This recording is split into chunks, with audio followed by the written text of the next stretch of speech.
Mob সংস্কৃতির অবসান, গুম ও গুপ্ত হত্যার বিরুদ্ধে কঠোর বার্তা দিয়েছেন বিএনপির ভারপ্রাপ্ত চেয়ারম্যান তারেক রহমান। তিনি বলেছেন, নতুনভাবে আবির্ভূত মব সংস্কৃতির অবসান ঘটাতে হবে, কারণ এটি আইন বহির্ভূত একটি হিংসাত্মক আচরণ যা জনমনে ভীতি ও আতঙ্ক তৈরি করে।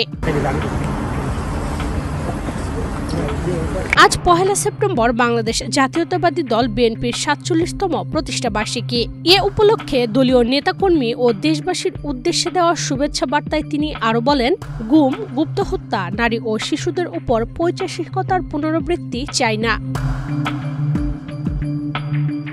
৩১ আগস্ট রবিবার রাতে নিজের ভেরিফাইড ফেসবুক পেজে দেওয়া এক পোস্টে দলীয় নেতাকর্মীদের শুভেচ্ছা জানিয়ে তিনি লিখেছেন, দেশ জুড়ে যেন আর কখনোই গুম, গুপ্ত হত্যা, বিচার বহির্ভূত হত্যা, নারী ও শিশুদের উপর পৈশাচিকতা, সন্ত্রাস,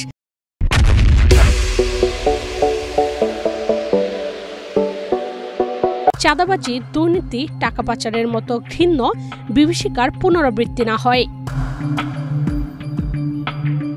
নতুনভাবে আবির্ভূত মব সংস্কৃতির অবসান ঘটাতে হবে একথা উল্লেখ করে তিনি লিখেছেন, মব সংস্কৃতি আইন বহির্ভূত একটি হিংসাত্মক আচরণ যা জনমনে ভীতি ও আতঙ্ক তৈরি করে। জনগণের অধিকার আদায়ে তাদের দুঃখ কষ্ট লাঘব করা সহ দেশের স্বাধীনতা, সার্বভৌমত্ব রক্ষা ও বহুদলীয় গণতন্ত্রের ধারা আবারও পুনঃপ্রতিষ্ঠা করাই এখন বিএনপির মূল লক্ষ্য।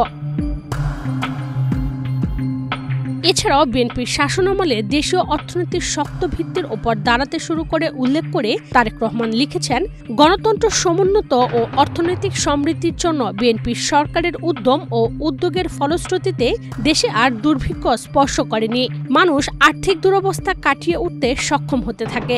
জনগণের আস্থা ও বিশ্বাস অক্ষুণ্ণ রেখে দেশমাতৃকার সেবায় নিজেদের নিবেদন করে বিএনপি আগামী দিনগুলোতেও বলিষ্ঠ ভূমিকা রাখবে। তাছাড়া জন্মলগ্ন থেকে এ পর্যন্ত দলের যে সমস্ত নেতাকর্মী মৃত্যুবরণ করেছেন ও ১.৫ দশকে আওয়ামী লীগ ফ্যাসিবাদের করাল গ্রাস এবং গত বছর ছাত্র জনতার রক্তঝরা আন্দোলনে যারা প্রাণ হারিয়েছেন তাদের প্রতিও গভীর শ্রদ্ধা জানান বিএনপির এই কাণ্ডারি। এখনো প্রকৃত গণতন্ত্র প্রতিষ্ঠিত হয়নি এমন মন্তব্য করে তারেক রহমান বলেন, আইনের শাসন, স্বাধীনভাবে মত প্রকাশ, সংবাদপত্র ও বিচার বিভাগের স্বাধীনতা নিশ্চিত করতে পারলেই জনগণের গণতান্ত্রিক অধিকার প্রতিষ্ঠিত হবে। এজন্য জনগণের নির্বাচিত জবাবদিহিমূলক সরকার অতীব জরুরি বলেও মন্তব্য করেন এই রাজনীতিবিদ।